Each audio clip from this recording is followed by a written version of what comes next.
Chris Cannon for the Cardiosaurus Clinical Community on Sleep Apnea, and I'm delighted to be joined by Dr. Susan Redline, who's the Peter Farrell Professor of Sleep Medicine at Harvard Medical School and here at Brigham and Women's Hospital.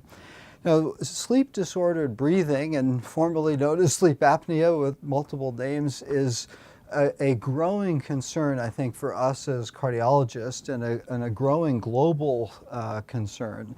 We think of this linked to obesity, but are there trends with obesity or other risk factors?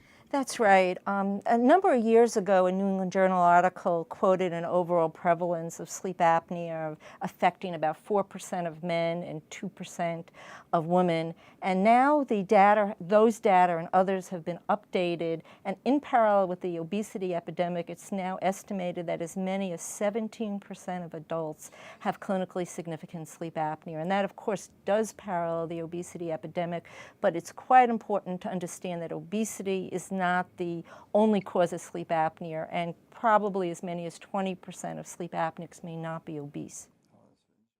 Now, of cardiac patients, what percentage would we guesstimate would have sleep apnea? Yeah. There's actually quite a number of studies that have looked at comorbid sleep apnea in a variety of cardiovascular settings, hypertension clinics, patients being referred for atrial fibrillation management, with patients with coronary artery disease, and it's a very common comorbid condition affecting about 40 to 60% of patients presenting to various cardiology settings. That's amazing. Well, that's 1 out of every 2 patients we have to start thinking about this. Absolutely. Just amazing.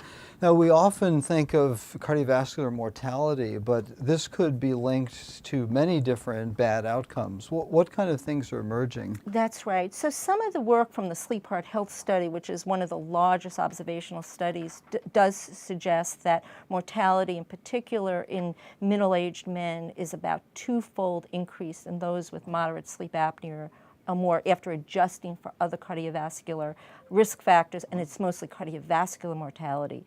But in addition to mortality, there are very, very strong links with just hypertension, with evidence of improvement of blood pressure with treatment of sleep apnea, heart failure, which may actually be one of the most important outcomes, and atrial fibrillation, as well as coronary artery disease and diabetes, of course.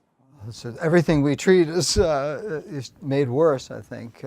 What kind of treatment things? We think of the CPAP device, but is that all that we would think about? Or? Yeah, well, CPAP is the medical intervention that we have the most experience with, and when used, which can be successfully used in 60 to 80% of patients, more than perhaps some people think, is probably the most effective. But there are alternatives. There's recent data, for example, that oral appliances, which are dental devices that open the throat, push the throat open, are particularly effective perhaps in non-obese patients or less obese patients, and may actually be quite effective in lowering blood pressure.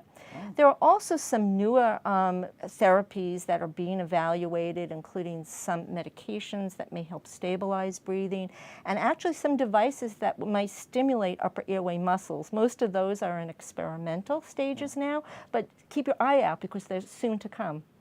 Well, it's very exciting. It's a whole new area, and this clinical community is aimed at teaching all of us, myself included, about this fascinating but incredibly prevalent field. So thank you very much for joining.